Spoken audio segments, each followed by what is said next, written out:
exciting week here at Verdicchio. I am Alejandro Winzer, Executive Chef, and thanks for joining us last week when we talked about basil and that great recipe, pesto alla genovese. Thanks for all your feedback, and don't forget, if you have any questions, whether it is from the recipe or anything else that has to do with cooking, don't forget to email me at the address below. So now let's start with this week's recipe. We're going to be doing Giardinera, which is an antipasto. Antipasto is a word from the Italian that means before the meal. So whenever there is a nice big feast when families get together in Italy, they always, snack with a glass of wine, and these snacks is called antipasto. Like I said, it literally means before the meal. Antipasto can be a varied array of salumi like capicolo, prosciutto, but one common thing that's always on the table is the giardinera. And this is a perfect time for doing it, the fall season, when you got all these great vegetables and you want to use them and usually preserve them for the rest of the year.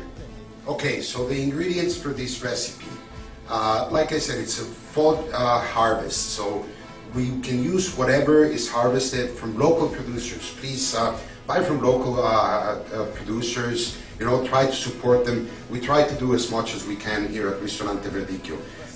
Today we're going to be using some broccoli, celery, carrots, zucchini, green and red peppers, eggplant, onion. You can use any ingredients you want, even cucumber. So there is not a traditional recipe except whatever is available in the market.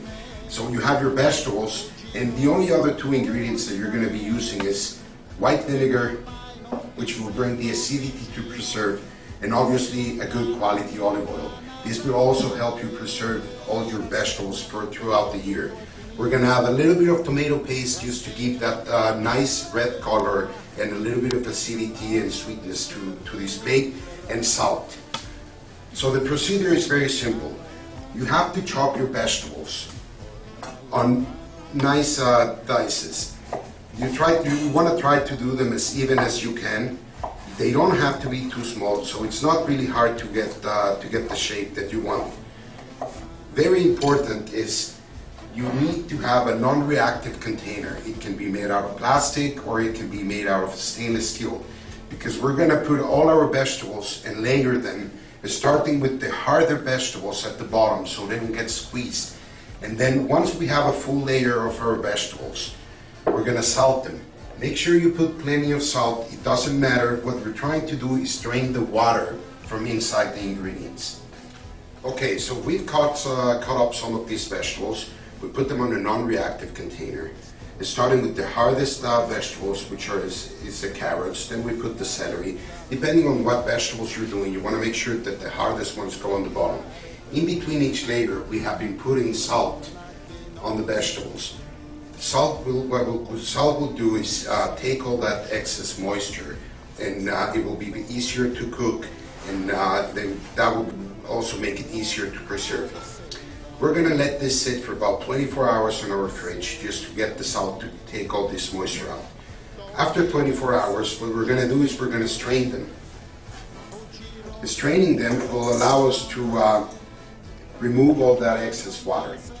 And now we're almost ready to cook. All we have to do is to do our brine. Don't forget to visit our website. You can get the exact recipe over there of what we're doing right now. But the brine is white vinegar, a little bit of tomato paste. Like I said, this will bring a nice red color and flavor into the antipasto.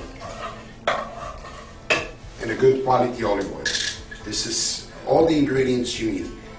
Salt, you don't need to add any more salt unless you, once you try it, you want to adjust the seasoning at the end.